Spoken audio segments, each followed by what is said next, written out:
नमस्कार विद्यार्थी मित्रांनो, मी doctor Vasudev Bhagat, BLD college Pinjar, BA semester 2 राज्यशास्त्र या विषयाच्या युनिट 2 मधील पहिला मुद्दा आजच्या तासाला आपण विचारात घेत आहोत आणि ते आहे संविधानाचे प्रकार।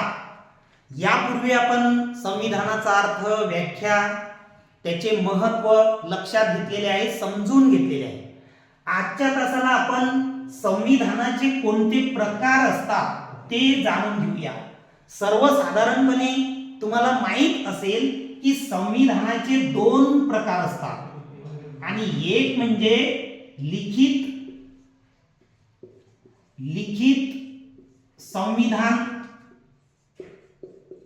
संविधान असं त्याला म्हणतात आणि दुसरा प्रकार आहे संविधानाचा तो म्हणजे अलिखित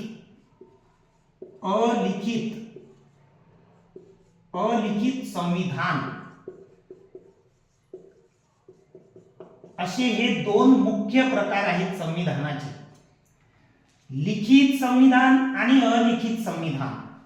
लिखित संविधान म्हणजे एका विशिष्ट कालावधीमध्ये तयार करण्यात आलेले असते किंवा लिहिण्यात आलेले असते। जसं आपल्या भारत देशाचं संविधान कसं आहे, लिखित आहे भारताचं संविधान। जगातील पहिले लिखित संविधान हे अमेरिकेचे संविधान आहे। आणखीन याबद्दल माहिती लक्षात घ्यायची म्हणजे की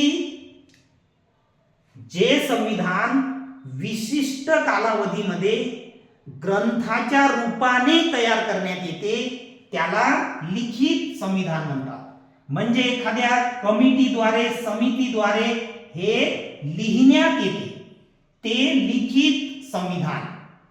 जसं की आपल्या देशाला स्वातंत्र्य मिळाल्यानंतर भारताचं संविधान लिहिण्यात आलं। भारताच्या संविधानाचे शिल्पकार डॉक्टर बाबासाहेब आंबेडकर आहेत, हे तुम्हाला माहीत आहे। तर अशा प्रकारे लिखित संविधान आणि जगातील बहुतांश देशाचे संविधान हे कसे आहेत, लिखित आहेत किंवा लिहिलेले आहेत विशिष्ट कालावधीमध्ये। आणि लिखित संविधानामध्ये बदलत्या परिस्थितीनुसार, बदलत्या काळानुसार त्यामध्ये दुरुस्ती करण्याची पद्धती असते, त्यालाच संविधान दुरुस्ती किंवा घटना दुरुस्तीची पद्धती असे सुद्धा म्हणतात। तर पहिला प्रकार लिखित संविधान आणि दुसरा प्रकार आहे अलिखित संविधान। अलिखित संविधान म्हणजे न लिहिलेले संविधान असा त्याचा अर्थ आहे। मग आता अशा प्रकारचं कोणत्या देशाचं संविधान आहे, तर इंग्लंड या देशाचे संविधान अलिखित स्वरूपाचे आहे। प्रामुख्याने इंग्लंडच्या बद्दल म्हटले जाते की इंग्लंडचे संविधान अलिखित स्वरूपाचे आहे। तसेच न्यूझीलंड आणि कॅनडा या देशाचे सुद्धा संविधान हे अलिखित स्वरूपाचे आहे। आता पहा, थोडं हे मुद्दा आपण अधिक गांभीर्याने, अधिक स्पष्ट करण्याचा प्रयत्न करू। आता पहा, आपल्या देशाचं संविधान लिखित आहे, त्याचा ग्रंथ उपलब्ध आहे, तरी सुद्धा अनेक प्रश्न निर्माण होतात। मग आता संविधान जर अलिखित आहे म्हणजेच एक प्रकारे संविधान नाही असे काही लोक म्हणतात, परंतु त्याचा तसा अर्थ नाही। अलिखित संविधान आहे म्हणजे संविधान नाही असा त्याचा अर्थ नाही। तर मग संविधानाचा आधार कोणता, कोणत्या आधारे संविधान त्या देशामध्ये अस्तित्वात असते, त्या देशाचं शासन कोणत्या आधारभूत तत्वाच्या नुसार चालते, तर त्या देशामध्ये अस्तित्वात असलेल्या रूढी, परंपरा, प्रथा यानुसार त्या देशाचं संविधान असते। म्हणजेच इंग्लंडमध्ये रूढीला किंवा परंपरेला किंवा प्रथेला अतिशय महत्त्व आहे आणि त्यानुसारच त्या देशाचं संविधान अलिखित स्वरूपाचं आहे। जसं की फार पूर्वीच्या काळी इंग्लंडमध्ये राजेशाही होती, मग त्या राजेशाहीचं लोकशाहीमध्ये रूपांतर झालं परंतु ही राजेशाही लिखित स्वरूपाच्या राज्यघटनेवर आधारित नव्हती, तर तिथे जे काही रूढी होत्या, प्रथा होत्या, त्यानुसार राजेशाही होती. आणि मग त्यांनी रूढीनुसारच पुढे लोकशाही तत्वाचा स्वीकार केला. परंतु संविधान तयार न करता ज्या काही रूढी आहेत त्या रूढी, परंपरा, प्रथा यानुसार देशाचा तिथं राज्यकारभार चालतो. म्हणजेच की संविधान इंग्लंडमध्ये निश्चितपणे आहे, पण ते कशावर आधारित आहे? तर रूढीवर आधारित आहे, प्रथेवर आधारित आहे, परंपरेवर आधारित आहे. आणि ज्या रूढी कालबाह्य ठरतात ते रूढी कायद्यामधून बाद केल्या जातात आणि त्या जागी नवीन कायदे तयार करून ते अंमलात आणतात. अशा पद्धतीने संविधानाचे मुख्य 2 प्रकार आहेत. तर एवढं आज आपण लक्षात ठेवायचं, समजून घ्यायचं. तर आपला मुद्दा काय आहे? मुख्य संविधानाचे प्रकार. आणि संविधानाचे 2 प्रकार आहेत. एक लिखित संविधान आणि दुसरे अलिखित संविधान.